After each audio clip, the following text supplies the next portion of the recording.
Olá pessoal, vamos para mais uma aula do Gabarita IMED, professor Rafael aqui, Medicina Preventiva, médico de família e comunidade.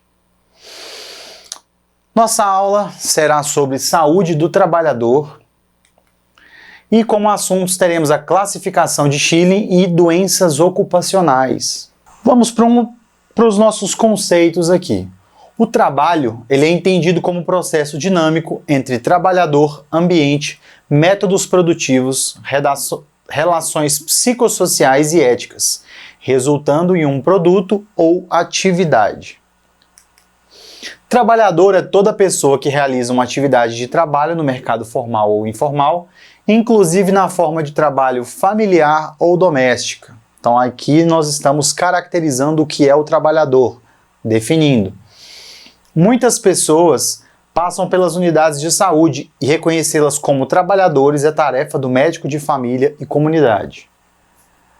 O atestado médico para afastamento do trabalho é um direito da pessoa doente e muitas vezes faz parte do tratamento. Então, muitas vezes ele é necessário para uma melhora do paciente, para uma recuperação plena, até para o retorno dos exercícios das atividades laborais e melhora do quadro. A saúde ocupacional é atributo do SUS e ela é definida no artigo 6º da Lei Orgânica de Saúde, número 8080 de 1990. Vamos falar agora do nosso primeiro assunto propriamente dito, que é a classificação de Schilling. Mas afinal, quem é Schilling? Nós estamos falando aqui de Richard Schilling, que foi professor de saúde ocupacional da Universidade de Londres. Ele criou uma classificação para doenças ocupacionais classificadas aqui em 3 estágios, Schilling 1, Schilling 2 e Schilling 3. Ela permite determinar se uma doença se relaciona ao trabalho ou condições em que aquele trabalho se realiza. Schilling 1, o trabalho é a causa da doença, da patologia. Então ele é um fator de risco obrigatório. Se a pessoa não trabalhasse com aquilo, não desenvolveria aquele quadro. Então temos como exemplo aqui o benzenismo, que basicamente a intoxicação ocorre muito nos frentistas de postos de gasolina. Silicose e asbestose, 2 doenças que nós vamos tratar na nossa aula. Intoxicação por sílica e asbesto, amianto. Schilling 2. O trabalho ele é um fator de risco para o desenvolvimento daquela doença. Então, o ambiente de trabalho contribui para o aparecimento, mas não é obrigatório. Exemplo aqui, a PER e a LER e DORT, que são doenças que nós vamos trabalhar também na nossa aula aqui hoje. Então, por exemplo, na lesão por esforço repetitivo, o trabalho é fator de risco, porque por repetição daquele movimento acaba provocando lesões osteomusculares e, portanto, o ambiente contribui para o aparecimento. Schilling 3, trabalho ele já é aqui um agravante. Já tem uma doença e o trabalho agrava. Por exemplo, o paciente já tem asma, trabalha no ambiente com exposição à poeira, consequentemente aquela asma vai ficar exacerbada, então o trabalho é um agravante de um quadro já pré-existente.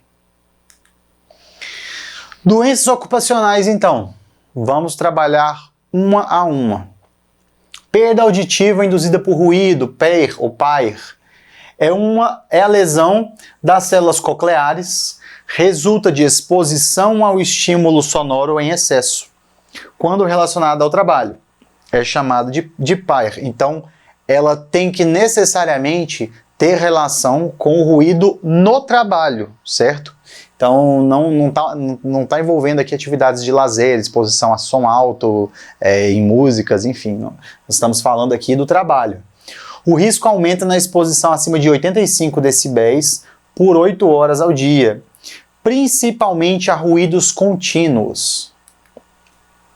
A perda é progressiva, maior nos primeiros 10 a 15 anos de exposição. Uma das principais características é uma perda sempre neurosensorial e bilateral. A prevenção é EPIs como protetores auriculares. Então, tanto aqueles que são abafadores, quanto aqueles que são inseridos nos ouvidos, devem ser fornecidos pela empresa. Se realizado o teste com diapasão, evidencia-se má condução aérea e óssea. A pessoa não escuta bem a própria voz e não consegue graduar a sua intensidade, falando alto. Também pode aparecer zumbido e intolerância a sons intensos. Com história de exposição ocupacional a ruído, na suspeita de perda auditiva deve ser feita avaliação audiológica. Uma vez cessada a exposição, ela não progride. Porém, apesar de não progredir, você parou aquela exposição, apesar de não progredir, também não melhora, não regride o quadro. Ele só vai estacionar, tá? Não existe tratamento, mas deve-se realizar reabilitação e atenção secundária com profissionais capacitados e manter avaliações audiológicas periódicas. Certinho? Então, primeira doença, passamos a régua aqui, vamos para segunda e terceira aqui. Lesão por esforço repetitivo, LER, e distúrbios osteomusculares relacionados ao trabalho, DORT. É um conjunto de doenças que afetam músculos, tendões, nervos, vasos dos membros superiores e inferiores. Pensando em membros superiores, afetam dedos, mãos, punhos, antebraços, braços, ombro, pescoço e coluna vertebral. E membros inferiores, joelhos e tornozelos em especial. Tem relação direta com as exigências das tarefas, ambientes físicos e organização do trabalho. Sintomas como dor, parestesia, sensação de peso, fadiga são comuns, têm aparecimento insidioso e podem ser concomitantes ou não. Aspectos relacionados com o surgimento de quadros envolvem movimentos repetitivos, posturas inadequadas, trabalho muscular estático, conteúdo pobre em tarefas, monotonia e sobrecarga mental, ausência de controle sobre a execução das tarefas, ritmo intenso de trabalho, pressão por produção, relações conflituosas com chefias e estímulo à competitividade exacerbada, vibrações e frio intenso. Aqui sempre são fatores ambientais que vão estimular o aparecimento da LER-DORT, tá? Aqui eu trouxe essa imagem do filme de Charlie Chaplin, né, Tempos Modernos, que sempre faz o mesmo movimento repetitivo, para poder ilustrar os fatores de risco que vão levar a LER-DORT, certo? Que ilustram bem. Atingem mais trabalhadores jovens, entre 30 a 40 anos de idade, ativos, predominantemente as mulheres, que exercem funções que utilizam sobretudo a parte superior do corpo, especialmente as mãos, para realizar suas tarefas. Categorias aqui mais atingidas são bancários, digitadores, operadores de linha de montagem, operadores de telemarketing, secretárias, jornalistas, entre outros. No entanto, estão presentes em quase todas as categorias de trabalhadores, com prevalências entre 5% a 30%. Temos os grupos aqui, então, em especial, que vão desenvolver esses distúrbios, esses transtornos. Então, em especial, aqueles que trabalham com força muscular e movimentos repetitivos. A constituição de uma equipe multiprofissional de prevenção, diagnóstico e tratamento é essencial para o manejo dessas patologias. O médico de família e comunidade deve contar com os CERESTs, que são Centros de Referência em Saúde do Trabalhador. E, infelizmente, os CERESTs eles não estão presentes na maioria dos municípios brasileiros. Na falta deles, com outros serviços articulados à rede do município em que trabalha. Então a gente vai envolver aqui aquela questão do matriciamento, certo? Fazer um encaminhamento, referência contra referência para os profissionais da EMUT, para obter o apoio no tratamento, na reabilitação desses nossos pacientes. O tratamento deve ser adaptado a cada caso. Exemplos de procedimentos que compõem o tratamento. Então nós temos formas aqui de tratar esses problemas. Seriam os anti-inflamatórios não esteroidais, analgésicos, relaxantes musculares, antidepressivos, sessões psicoterapêuticas, bloqueios anestésicos em casos específicos, terapia corporal, fisioterapia, acupuntura, atividades lúdico-sociais, condicionamento físico, terapia ocupacional. Então o pessoal da TO aí, eles ajudam bastante nessa reabilitação dos pacientes, tá? Para adaptar até a função laboral ao problema que o paciente desenvolveu ou está desenvolvendo. Prevenção, ginástica laboral, pausas regulares durante o trabalho, ajuste ergonômico da estação de trabalho e alongamentos. Então, o que é feito tanto antes quanto durante a atividade laboral desses pacientes. Quais são os direitos que essas pessoas que desenvolvem LER-DORT, que esses trabalhadores que desenvolvem esses problemas têm? Esses trabalhadores afetados podem ter direito ao auxílio-doença, um afastamento maior do que 15 dias, e estabilidade no emprego e tratamento pelo INSS. Tá, vamos falar então agora das doenças aqui respiratórias, em específico da silicose e da asbestose. Queixas respiratórias aqui, quando eu penso nessas doenças, eu tenho que identificar o tipo de poeira a que o profissional foi exposto no trabalho. Qualquer trabalhador exposto à poeira mineral deve ter acompanhamento radiológico e funcional periódico. A sílica livre e o asbesto ou amianto e carvão mineral são os principais agentes de poeiras fibrogênicas, então, que vão causar fibrose, o endurecimento, o enrijecimento do pulmão, e necessitam de período de exposição superior a 10 anos para o desenvolvimento dessas doenças, na verdade. Na maioria das vezes não há sintomatologia específica nem alterações ao exame físico. A dispneia aos esforços é o principal sintoma e aparece em estádios moderados e avançados da doença. Eu estou tratando aqui da silicose e da asbestose. Elas são chamadas pneumoconioses fibrogênicas. E elas são doenças, então, causadas por exposição a partículas inorgânicas no ambiente de trabalho, especialmente aqui a poeira, certo? São doenças classificadas como Schilling 1, porque se esses trabalhadores não tivessem exposição a esses fatores de risco, a essa poeira, eles não desenvolveriam, não tem outra forma de se desenvolver.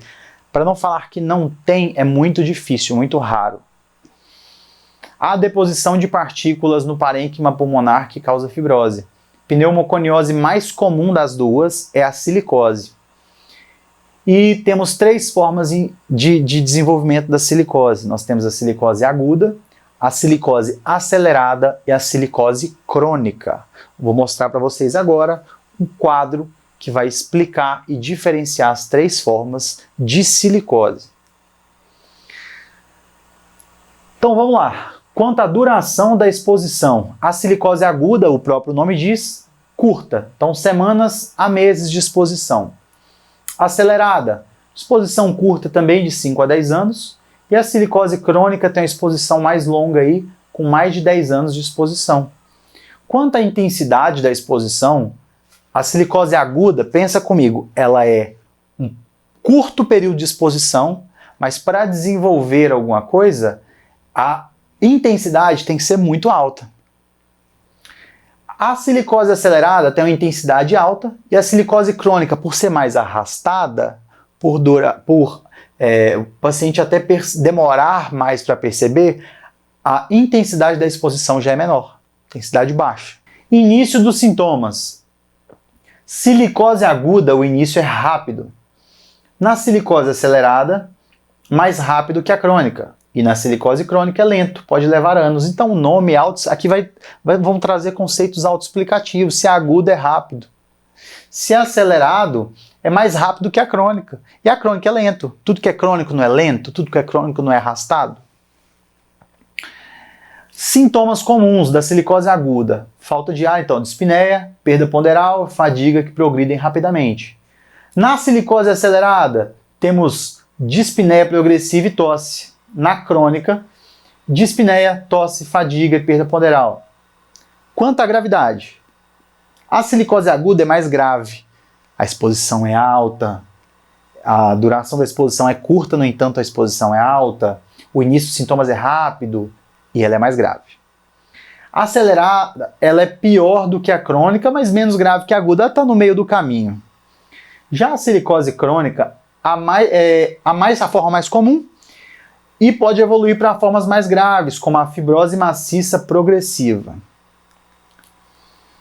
Silicose tem como principal forma de exposição a sílica ou quartzo. Então, onde que eu vou encontrar a poeira da sílica ou do quartzo?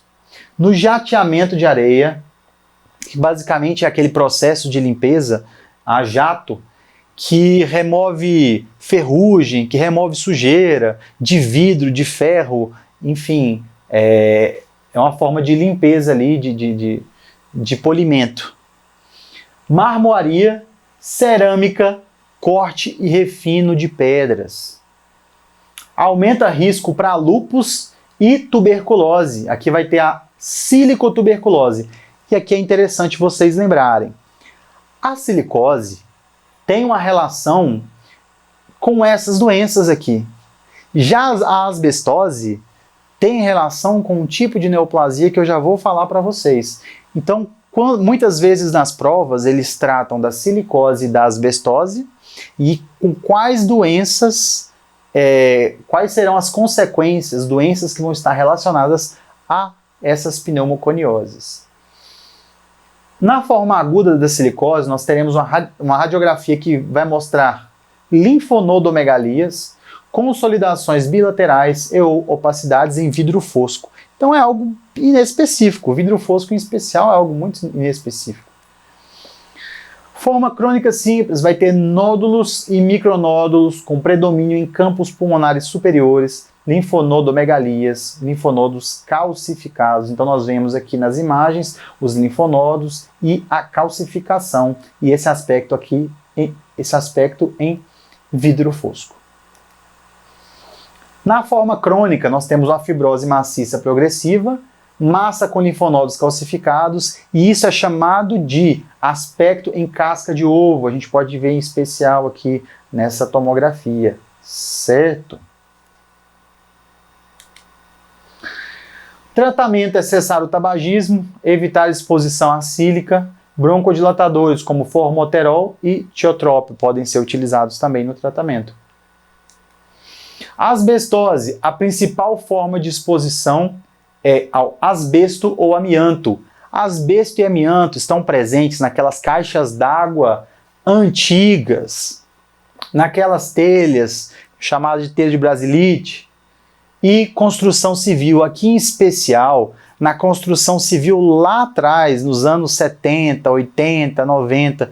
Hoje em dia, o STF proibiu a produção de telhas e caixas d'água com amianto, devido ao grande número de quadros de asbestose no país. Então, as caixas d'água hoje em dia e as telhas produzidas agora no Brasil não contêm mais amianto. Que bom, né?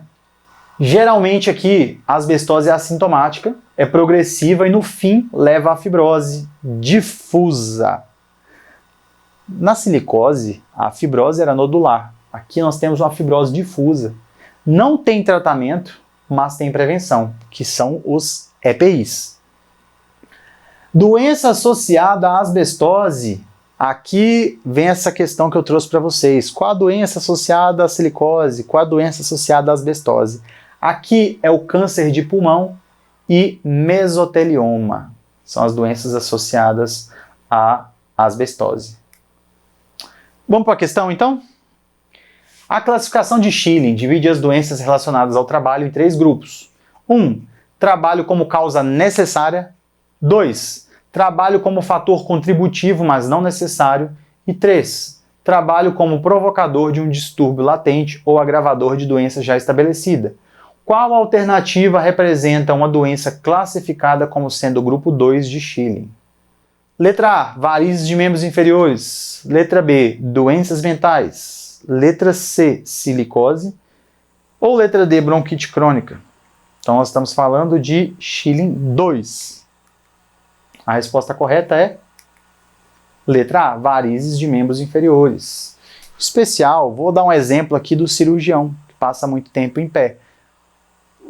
As varizes de membros inferiores vão ser um fator contributivo, mas não necessário. Não é obrigatoriamente todo cirurgião que vai trabalhar em pé que vai ter varizes de membros inferiores, mas há um fator de risco importante, contributivo.